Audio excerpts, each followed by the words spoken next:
Hey everyone, and welcome back to Dee's Tarot. In this reading, we'll be looking at Pisces, which is the 12th sign of the Zodiac houses. And in all of my other readings, if you're interested, make sure you take a look at those videos. I recommend using Google or a birth chart to find your sun, moon, and rising sign, but your rising sign is the date that you were born on, and it's assigned a zodiac. So if you were born in the date range for Pisces, which is between February 19th and March 20th, you have a rising sign of Pisces, and then you also have a sun and moon sign, and take a look at any of those other zodiacs that I posted.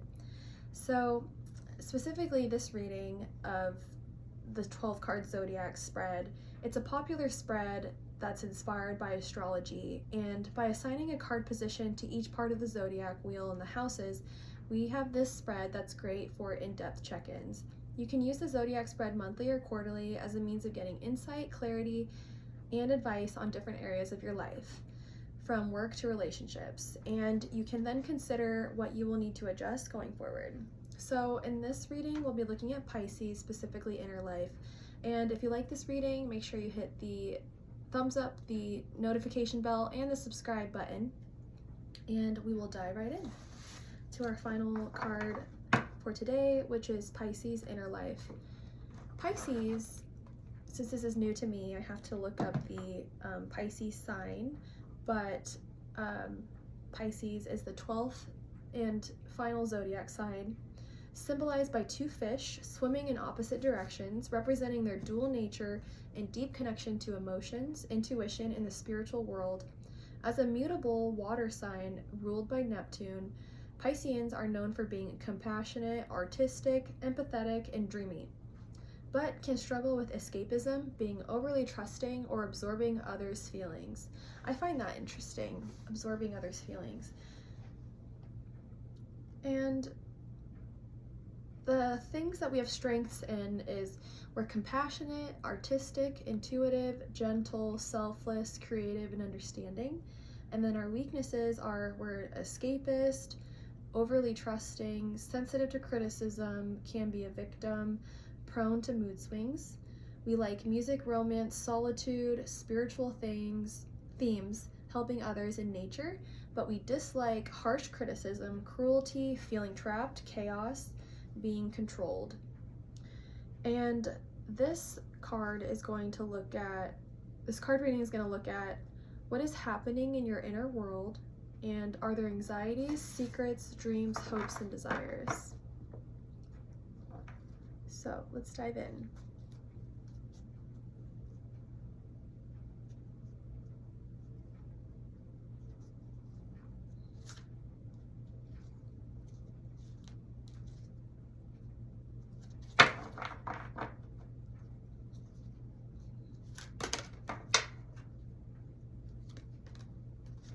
Okay, we're getting 4 cards.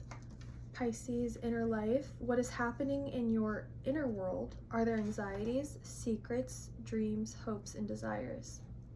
Anxieties, secrets, dreams, hopes, and desires.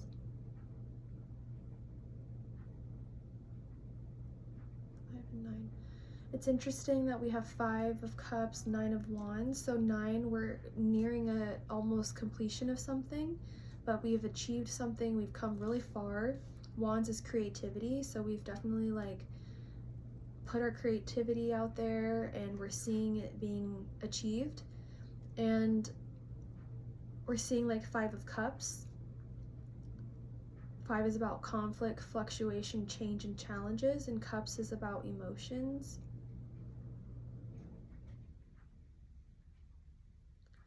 I feel like there's a lot of emotion there. What is happening in your inner world? There's a little bit of conflict I'm seeing.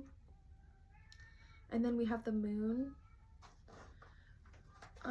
With the moon card specifically, the moon is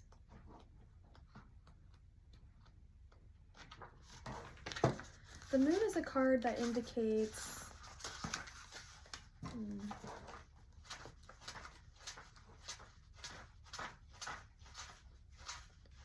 Hangman, Temperance, the Devil. Okay, The moon. Imagination, fantasy, habits, instincts, unconscious, and losing one's way. Okay.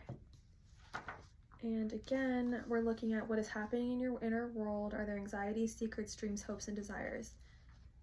Imagination, fantasy, habits, instincts, unconscious, losing one's way. Okay. Five of Cups. Conflict, fluctuation, change, and challenges.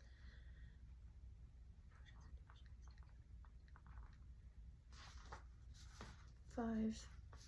We're on our way towards 9, which is attainment, nearing completion, abundance, idealism. We strive to maybe put our creativeness into action, but we're kind of still stuck, maybe swimming in this area of being, maybe like dwelling on conflict or change, and it's very emotional.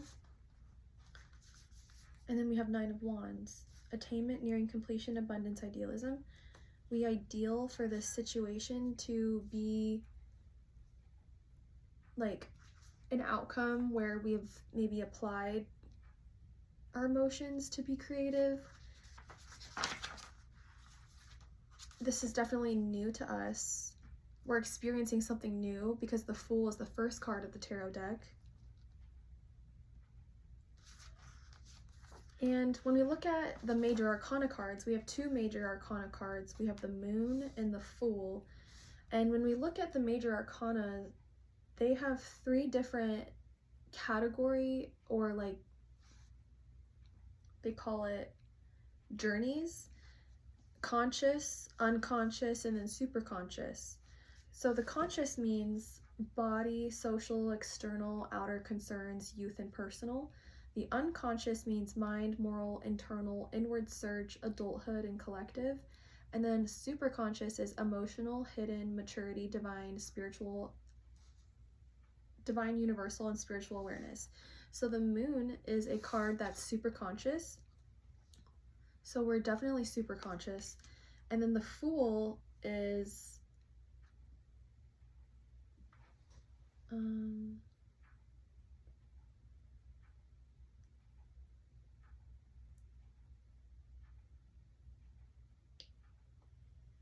the Fool isn't in this.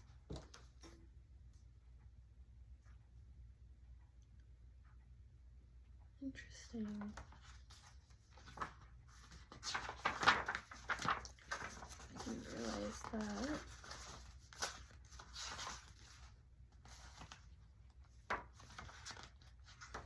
Okay. The Fool is actually not assigned a like conscious, unconscious, or super conscious, because the Fool is kind of like your entry into this life. The card right after this is actually the Magician, and the Magician is the conscious. So I think that the Fool is a combination of all of that. It's your internal, it's your external, it's your spiritual awareness in like your super conscious. And the fact that the Pisces, we tend to, it talks about like absorbing others' feelings. I think that we're definitely like thinking about something that was conflicting, it was challenging for us, and we're nearing maybe a completion of understanding what that is. And we're really just completely new to all of this, but in and of itself, we're independent. You know, when it talks about the Pisces is symbolized by 2 fish swimming in opposite directions, representing their dual nature and deep connection to emotions, intuition, and the spiritual world. So then definitely with the Moon being a super conscious card, it talks about the final section deals with the Fool's experiences as they develop awareness of their role and place within the greater universe. Here we learn to connect with the eternal and universal forces of the psyche. So this is like you in the picture applying all of this. So specifically the Moon.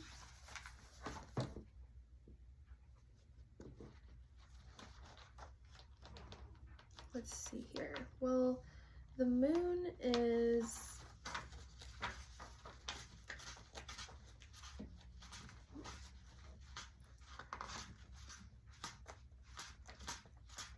Okay. The moon says, when the moon is present, our perception is highly affected by our internal narrative. Is reading a situation in your relationship difficult because it activates subconscious triggers? You will need a high awareness of your own character, its lights and its shadows, in order to distinguish between fears that you've created and those that are real. As the fool gazes at the moon's reflection on the surface of a lake, the line between the reflection and what is real becomes blurred. Our instincts and feelings affect the way that we perceive the world. What we see around us mirrors our internal landscape. The moon represents this mirror world of the internal, where our imagination thrives and our fantasies linger. Sorry, that sound in the background is my cat. But I mean, it talks about like the moon represents this mirror world of the internal, where our imagination thrives and our fantasies linger. I think that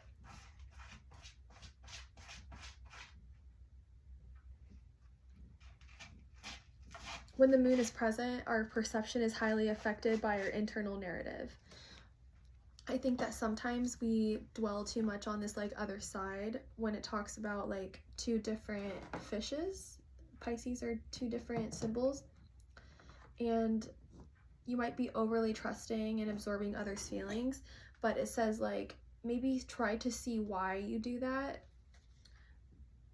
Maybe like it says you will need a high awareness of your own character, its lights and its shadows. So like before you can absorb someone else's feelings, maybe even try to like process it, it's saying like perhaps you need to understand why you do that.